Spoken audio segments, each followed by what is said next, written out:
هيا طلع الله اكبر. شباب هلا بدون صوت.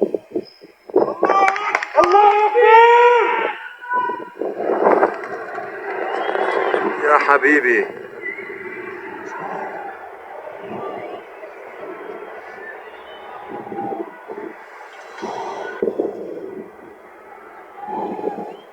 تاج هذول بالتاج على مش ورا التاج كمان هذول. الله يجيرنا يا رب، الله يجيرنا، الله يجيرنا يا رب، الله يجيرنا. aho dutangiranye n'abaturage ba Iran. Ubu tuvugana mu kirere cya Iran hari kugaragara urufaya rw'ibisasu, amamisire yihuta cyane abasha gutambuka ubwirinzi bwo mu kirere byarashwe bivuye muri Israel. Ibi byabaye nyuma y'uko Israel yari yabanje kurasa ku bigega bya peteroli byo muri Iran. Iran nayo ibasha kuba yarasa mu mijyi mikuru ya Israel harimo za Tel Aviv. Uyu munsi ni umunsi wa gatatu ibitero hagati y'ibihugu byombi bitangiye kugabwa. Israel na Iran bamaze iminsi 3 bahanahana ibisasu bya misile n'indege zitagira abapilote. Intambara ikaba iri kurushaho gukara. Impande zombi zagabye ibitero ku nganda za gisirikare, ahabika intwaro za kirimbuzi ndetse no ku bikorwa remezo by'ingenzi nko mu nganda za peteroli. Cyane cyane Israel yo iri kugenda irasa ivuga ko aho hose hafite aho bihuriye n'icura ry'ibitwaro bya kirimbuzi.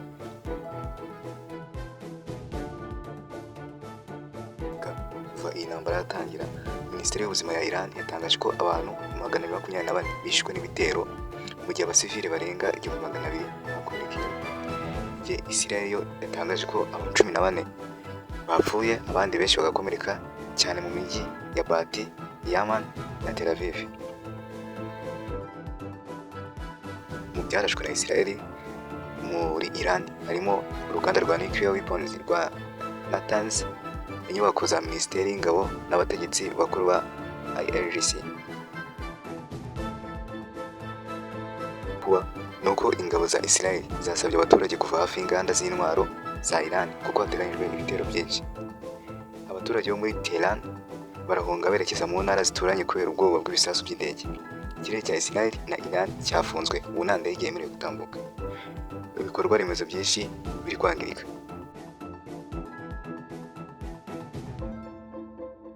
Twabura gutunga urutoki Amerika, twibaza ngo Amerika irazamo ite?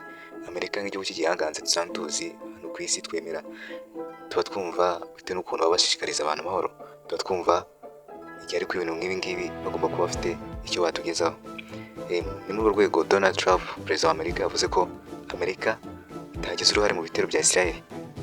Yabihakanye ko nta ruhare babifitemo, ariko yari yarabwiwe ko izitabara nibaterwa.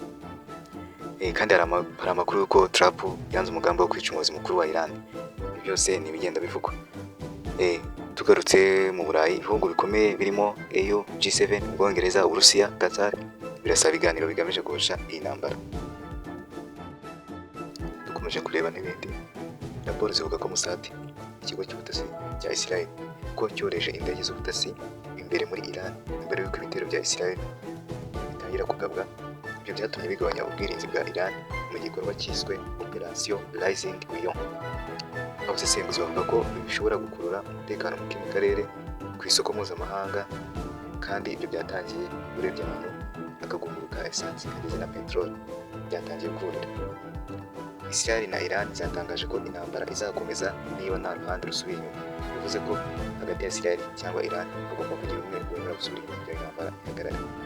Ni nako ibihugu bya EU na G7 bari guteganya inama yihutirwa yo gushaka ibisubizo by'amahoro.